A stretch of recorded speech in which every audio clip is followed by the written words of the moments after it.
Final guest here on the Looney's Luncheon. He's in his second season with the Aberdeen IronBirds, drafted last year out of Palm Beach Community College, but he's a Baltimore native, born and raised. Ladies and gentlemen, Austin Knight.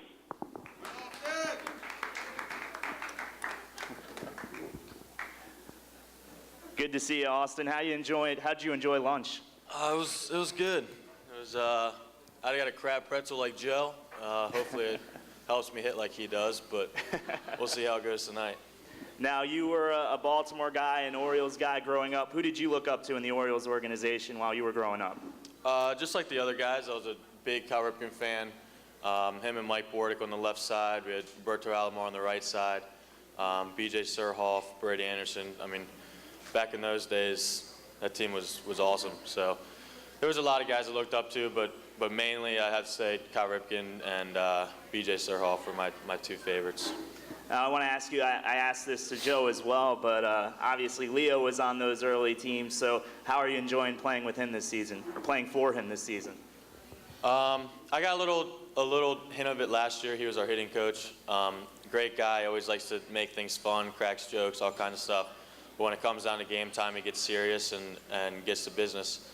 But we like to give him a hard time about back in the day when he used to play and how his body type has changed a little bit, but we like to give him a hard time. Well, let's talk a little bit about your background. You went to Boys Latin High School in Baltimore. Talk about your high school playing experience. I got blessed with a great coach, Mike Bordick, who's now in the Orioles organization as a fielding coordinator. He was my coach junior and senior year. Junior year, we ended up playing at the championship in Aberdeen. We lost in the championship and then came back senior year, and we actually won it that year. So we had a very good team, very old team. So unfortunately, after I graduated, along with 7 other seniors, that went down a little bit, but Boys Latin's trying to build it back up again. Then you ended up in a junior college out in Florida. How did you end up all the way down in Florida? I knew the competition down there would be better. They get to play all year round, and it's kind of the powerhouse of baseball. So that was my goal, was to go to a school down there. As far as the junior college thing, it gives you the eligibility to get drafted out of your freshman or sophomore year instead of waiting till your junior. So the ultimate goal was to get drafted, and I thought that a junior college would be the best thing for me, and luckily it worked out. Now, you get drafted by the Orioles. You also had a college commitment, I believe, to the University of South Florida. Talk about, was that a tough decision at all, or were you going to sign with the Orioles the whole time? Well, it was a tough decision because I knew I'd have it really good at USF. I had a very nice scholarship and liked the coaching staff and was going in there pretty much guaranteed to play every day at second base. So it was tough to give that up and have that college feeling.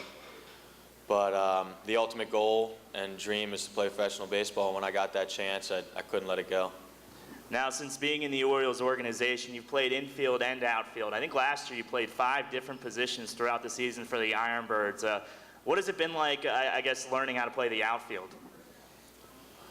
Well, like you said, I grew up playing pretty much shortstop, and in college I moved over to second base. And it wasn't until I got drafted, just like Glenn, that I moved to the outfield.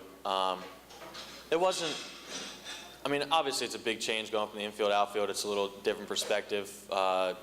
Personally, I feel a little farther away from the game, so it's easier to get distracted, but still got to focus. It wasn't that difficult. I just go out there and catch the ball. So run things down and do my best wherever they want to put me.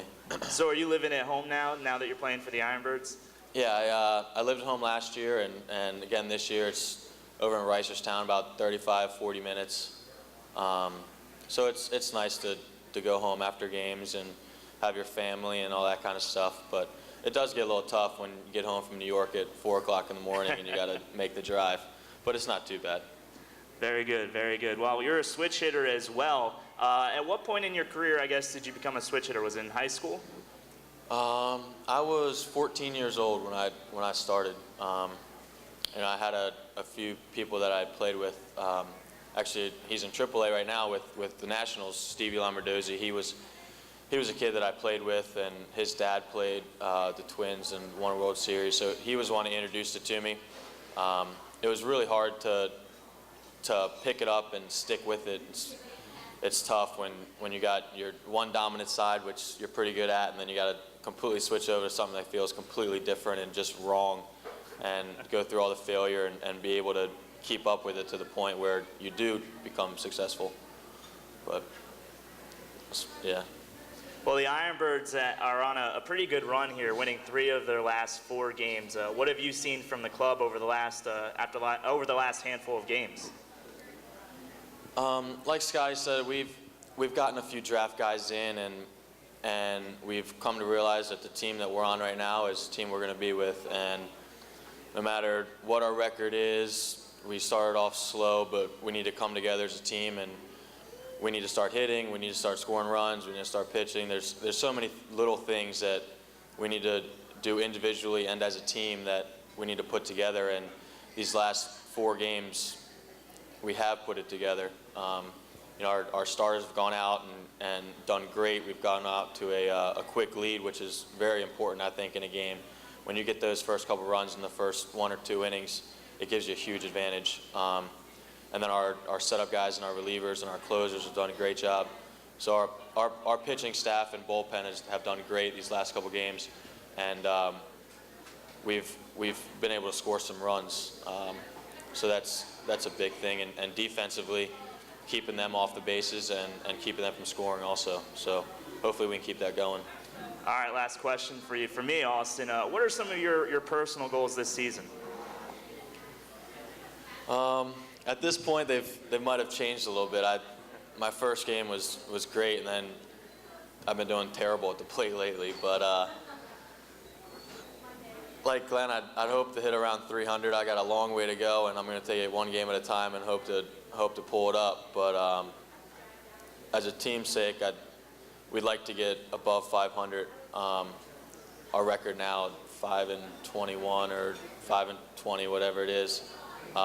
That's not acceptable. So we have great support by our fans and our family and friends that we owe it to them for coming out and supporting us through the rain and the delayed games and all that kind of stuff. So as a team goal, we like to at least be over 500, and personally hit over 300 and steal bases and help my team win in any possible way.